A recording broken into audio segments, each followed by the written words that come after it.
It is just before 6:25 here on your Tuesday morning. NASA has now taken flight on a different planet. The helicopter known as Ingenuity flew for 39 seconds on Mars, a flight NASA's calling a Wright brothers moment. So joining us this morning to look at how important this moment really may be is Kurt Spivey from YSU and the Ward Beecher Planetarium. Kurt, good to see you as always.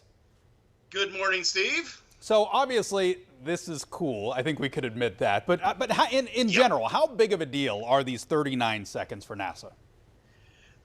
Think of it this way. This is the first time we've had powered, controlled flight of any kind of spacecraft on another planet.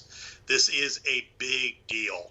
A good way to picture this, if you remember back in '97 when Pathfinder landed on Mars. Before that, all we had were landers that just stayed put.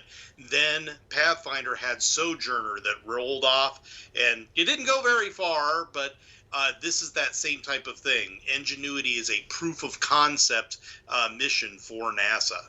Do you think that's important for future spaceflight, especially when it comes to future potential missions to and from Mars?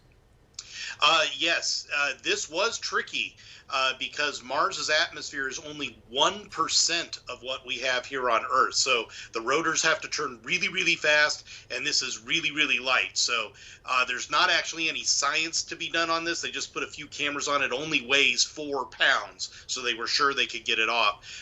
We're in a window now. You're going to have 30 days here. They're going to try at least 4 more flights with it, and each flight is going to get progressively more and more complex to kind of push this through its paces and see what it can do.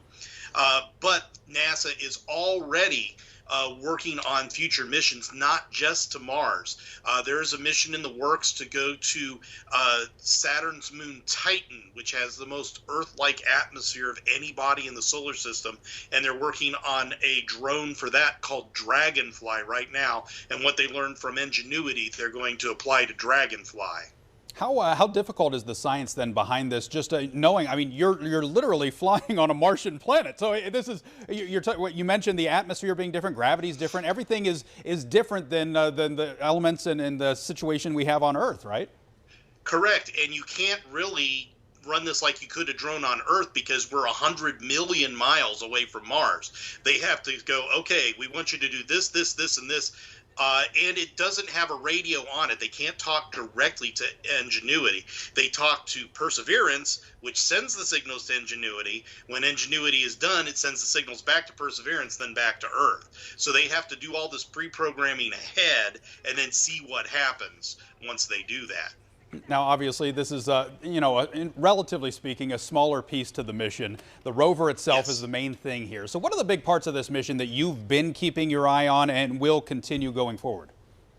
Well, the two big things with Perseverance, number one, Ingenuity is just cool. So, you got to love that. And I mentioned before we got on the air, NASA missed an opportunity here. There ought to be Ingenuity drones in every store in the country right now. I'm with you. But two things that Perseverance is doing that's really cool. Number one, it has an experiment on there. Last time I was on with you, we talked a little bit about this too. It helped design locally by one of our 3D printers, an experiment called MOXIE that is going to try to, the atmosphere of Mars is carbon dioxide. MOXIE is going to try to extract oxygen out of that carbon dioxide for use by astronauts on future missions. If this experiment works, we'll be able to do things for future astronauts. The other thing is Perseverance is going to collect samples, and a future mission is going to land next to Perseverance, collect those samples, and bring them back to Earth. That's set for about 2025, and it's a joint thing between NASA and the European Space Agency. So that would be our first samples from another planet directly brought back to Earth. Oh, it's such exciting stuff, and I can't wait. I wish 2025 wasn't so far away when you're talking about something like that. But Kurt, thank you so much for joining us and telling us all about it and getting us all excited about the exploration and everything. Appreciate it.